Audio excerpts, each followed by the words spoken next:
Today, we're diving into a really tough but incredibly important topic: intimate partner violence. Now, to make sure we approach this with the seriousness and clarity it deserves, we're basing this explainer on the Yale Office-Based Medicine curriculum. So let me paint a picture for you.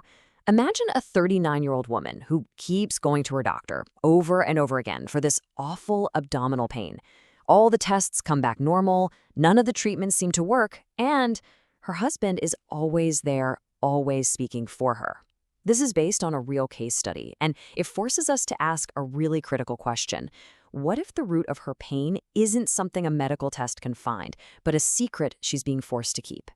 The impact of this goes so much further than just one person's pain. According to the CDC, the estimated lifetime societal economic cost of intimate partner violence in the U.S. is $3.6 trillion. That's just a staggering number. And it covers everything from healthcare costs to lost productivity at work. This is not a small private issue. It is a massive public health crisis. So here's our game plan for this explainer. We'll start by looking at the unseen warning signs. Then we'll get into just how common this is and what the consequences are. After that, we'll touch on violence in LGBTQ+ relationships, look at a more complicated picture of abuse, and finally, we'll talk about screening, safety, and support. Okay, first up, let's get on the same page about what we're even talking about. What is intimate partner violence? Because, well, it's a lot more than what most people think. The two words you really gotta latch onto there are pattern and control. This is not about one bad argument that gets out of hand. No, IPV is a system of behaviors. It's a calculated effort to dominate a partner. And it can happen whether you're just dating, living together, or married for years. And that control, man, it can show up in so many different ways. We all think of physical violence first, and that's definitely part of it. But it's also psychological and emotional abuse, it's sexual abuse. It can even be about financial control, things like taking away someone's paycheck. It can be stalking, threatening their kids or their friends, or even controlling their access to a doctor or to birth control. It's a whole web of control. So now let's zoom out and look at the national scale of this. And I'll warn you, the numbers are pretty startling, and they really show the profound damage this violence causes.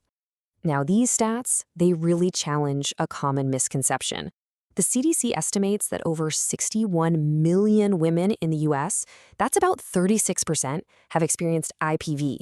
But look at the number for men. It's also incredibly high, over 53 million men, or about 33%. This is a crisis that truly affects people of all genders. And the consequences are just devastating. Remember that woman from the beginning with the chronic pain? This is why. That fits right into this pattern. Survivors of IPV have higher rates of everything from headaches and IBS to depression, PTSD, and substance use disorders. It's like they say, the body keeps the score. All that stress from the abuse, it has to go somewhere. And it shows up as very real physical and mental health problems. And sometimes the consequences are lethal. According to U.S. crime reports, about 1 in 5 of all homicide victims are killed by an intimate partner. And for female victims, that number is tragically even higher. More than half are killed by a partner or an ex. But the picture gets even more complex when we look at specific communities. Let's consider another case, a 25-year-old man who is being threatened by his partner. This brings us to some of the unique challenges that exist within LGBTQ+ relationships. So while those overall rates are already sky high, the prevalence of IPV is even higher for many in the LGBTQ+ community. Just look at these numbers. An estimated 61% of bisexual women and 44% of lesbians experience IPV. For bisexual men, it's around 37%. These are just disproportionately high numbers. What's more, abusers can use really specific, unique tactics as tools of control. Threatening to out someone who isn't publicly open about their orientation or their gender identity. That is a powerful, powerful form of psychological abuse. Or for a trans person being purposefully misgendered by a partner or being denied access to gender-affirming care. That is a deeply painful and specific form of violence. Okay, so now for a third case study. This one's about a 33-year-old man in a relationship where both he and his wife are calling the police on each other. And this introduces another layer of complexity that really challenges that typical story we have about abuse. This is what's called bidirectional IPV. It's a pattern where the violence isn't just flowing one way. Both partners are engaged in these harmful behaviors, and the lines between who's the victim and who's the perpetrator can get blurry.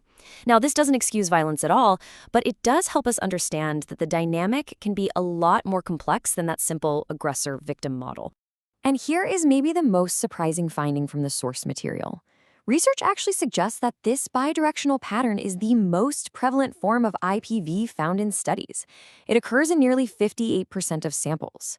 It's a dynamic that we still don't fully understand, partly because victims in these situations, especially men, might be really hesitant to report it because of stigma. Okay, so understanding the problem is obviously the first big step. But now let's turn to what can actually be done. How do we get from just recognizing it to taking action to finding safety and support? Well, in a clinical setting, professionals use simple, direct screening tools.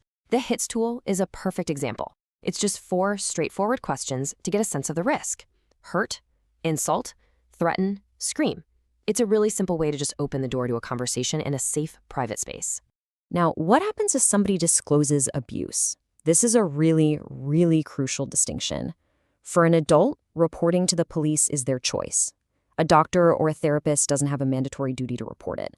But if there is any suspicion that a child is being abused, that changes everything. In that case, clinicians are legally required. They have to file a report to protect that child. And, in our digital world, safety has totally new dimensions. An abuser might have access to a shared online medical portal, for instance. So it's important to know that doctors can mark notes about IPV as sensitive so they won't show up. And of course, if you're searching online for help, using a private browsing mode and clearing your history, those can be absolutely vital steps for your safety. And most importantly, please know that help is available. The National Domestic Violence Hotline is a key resource. The number is 800-799-7233. Again, that's 800-799-SAFE. Their website is thehotline.org. They offer free, confidential support 24/7. When it comes down to it, everything we've talked about today comes back to this one powerful idea. You can't fix a problem that you can't see. So recognition, whether it's by a doctor, a friend, or by the person who's going through it, that is the first, absolutely essential step on the path to safety. So we want to leave you with this question. Now that you know the many forms violence can take, the subtle signs, the hidden pain it can cause, who in your own life might you now see with a little more understanding, a little more empathy, and a little more awareness?